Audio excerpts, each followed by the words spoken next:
Well, hi there, all my LGBT and Q friends and Christian, straight, whoever. Welcome to my channel. Do a definite thumbs up if you like it. Subscribe. So today is Thursday, and there's lots of things going on, and so I wanted to catch you up with some news. And so I'm not going to be doing anything too biblical today. So number one, I thought was really cool is Church of Scotland votes to allow people in same-sex civil partnerships to become ministers and deacons, and that's in the Guardian News, so you could look that up for yourself. Also, the head of the Boy Scouts Gates is they're trying to think about how to bring a adult gay and lesbians into the Boy Scouts, and about time. So they're talking about that. That was just breaking news right now. And so also, as you know, Bobby Jindal's bill was defeated, and that was a few days ago, for against same-sex marriage in his state. And so that's good news for us. And I think that John Shelby Spong was correct when things are debated and they get argued against and everything, then the war's already won. It's just a matter of time. So I believe that the gay and lesbian, LGBT&Q issues are pretty much going to just have a domino effect. And we're going to see more and more people being able to live their lives and be fully human and have great relationships, hopefully, and people just be able to be accepting. I think that the problem is for straight people is that our human sexuality is not always overt, and that it's hard for people to understand it, and when they, when it's not so visible, as opposed to a race issue, for example. And I believe that our sexuality is divine, and whether you're gay or straight, however God made you and stitched you. And the thing about these ministers that they just, they do not invoke the eunuch prophecies. They don't even talk about the eunuch in sermons. They don't, and it's all throughout the Bible, and it just amazes me. In Matthew 19, 11, 12, there will be some who are made from the mother's womb. That means they were made that way, and it's divine, and there's nothing wrong with you being whatever your sexuality is, and being able to find somebody, and we're 10% across the board throughout the world in different communities, and so that never changes. And if you ask any doctor or anyone who has studied the subject, they're going to all tell you that it's a natural thing, and that it is not a depravity of any kind. It's not a mental illness or any of that kind of junk. These Christians are just going to have to face the fact that God made us this way, and and it's not something that we're going to have to just go, oh shucks, well, I'm just going to have to live the rest of my life and not have anyone, or not have the full life experience that God intended us to have. I have come to give you life so that you may have it abundantly, Jesus said. Okay, so keep that in mind. So that's my little biblical thing for today, and to love one another and stop judging and stop being prejudiced. And I'm speaking for myself too, of course. So we have to stop doing that and just love people for who they are, and become, get out of your own little world and look at other people and get to know them and to understand them and to embrace them and love them and be loving. Love, as John Spong would say, overflowingly, without measure. Okay, so that's what's going on. The other thing that's kind of interesting going on that's not in the news, Iran's embassy in Syria just got blown to bits. Okay, and nobody's talking about it. The other thing that's going on that's really not being talked about in the news is that we've got boots on the ground in Iran. And so does the Mossad, okay? And they're going in there and they're stirring up trouble just kind of like the Russians are in Crimea. I mean, in Ukraine. And so the interesting thing about Iran that I didn't know about is that only 50% of Iranians are in alliance with the Ayatollah Khomeini, whatever his name is. And the rest are these different little fractions, the Kurds and stuff like that. And so what had happened is that some Iranian official wanted this gal who was a maid in a hotel, and she was Kurdish. And unfortunately, she jumped out of the 4th floor window and she committed suicide because she didn't want to be had by this idiot Iranian. Sorry, I'm being judgmental. But this, I mean, it's very tragic. It's just, this depraved individual who wanted to have this girl and rape her, okay? And she killed herself before she'd let that happen.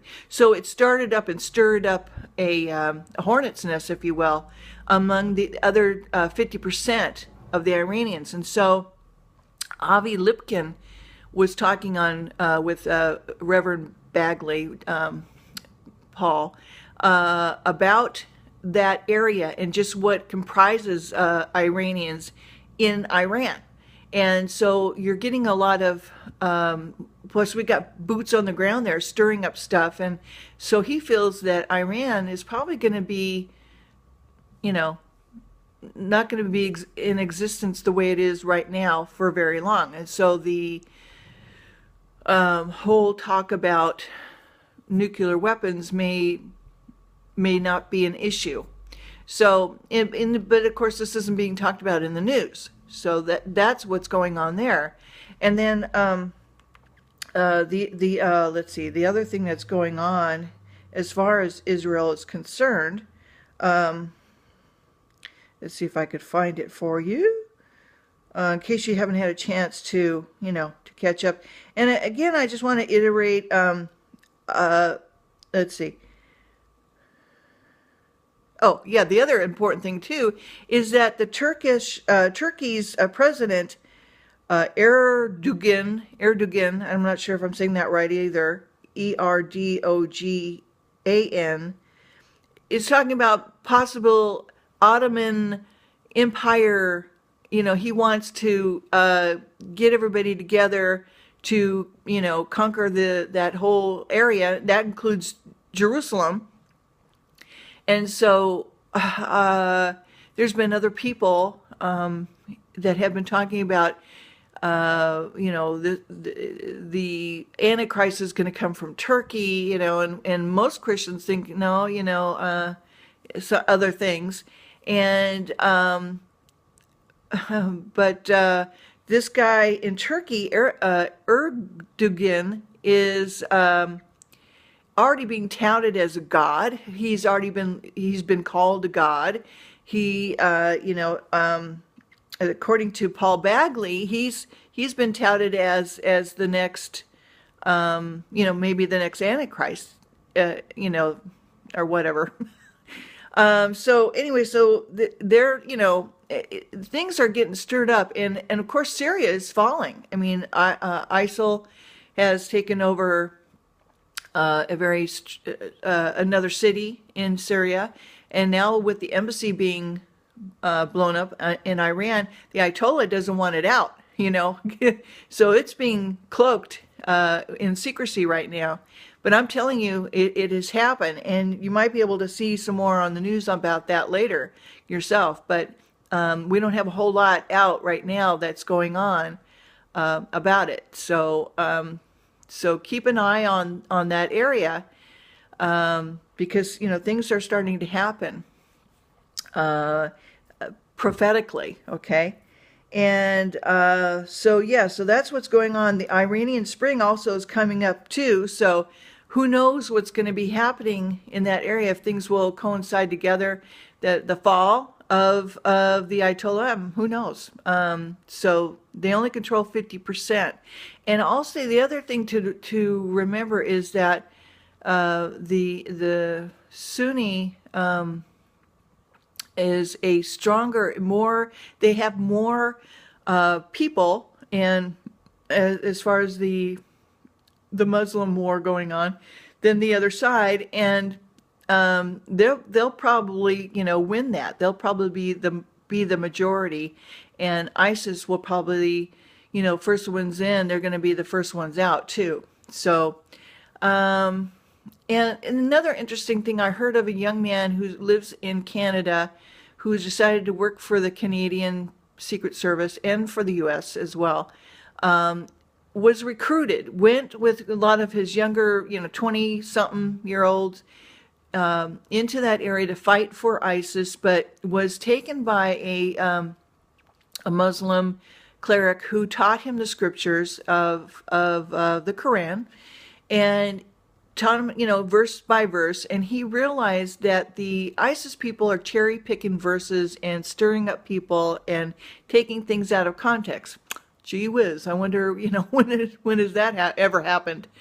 And fooling people and fooling younger people because they're ignorant and they don't know their own, you know, their own Quran well, and recruiting them that way. But once, you know, young people who have brains, who are finding out that this is what's going on and that what they're doing is incorrect, then they're just like this young man decided that, you know, it was wrong. And so he came back and he started to help his government, because he felt that as far as his religion was concerned and his belief system, that it was a good thing to do, to work in helpful ways to let them know what's going on over there, how's recruiting happening, and that sort of thing. And that was on Fox News not too long ago. Just the other day, yesterday, I believe. So you can, so you can take a look at that. Anyway, so that's the news so far that I know of that's going on. I just wanted to catch up all my friends who are, you know, wanting to know about the prophecies and what's going on with that.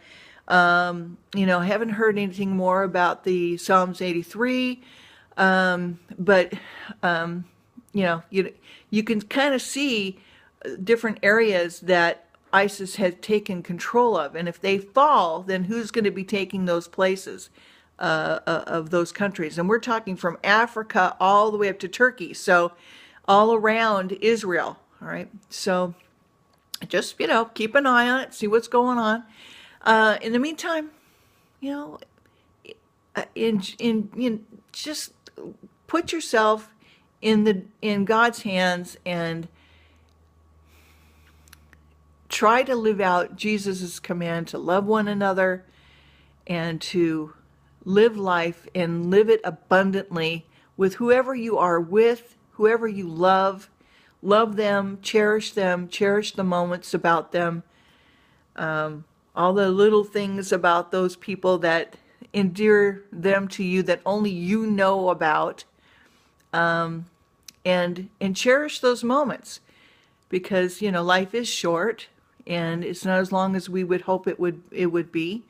And we, you know, we who are still on this side, who have not died, really don't know what is going to be happening. What God has in mind for us. His mind is so infinite that we probably cannot fully understand everything. So while you're here, try to live out his command and enjoy life. Okay, love you guys. Bye-bye.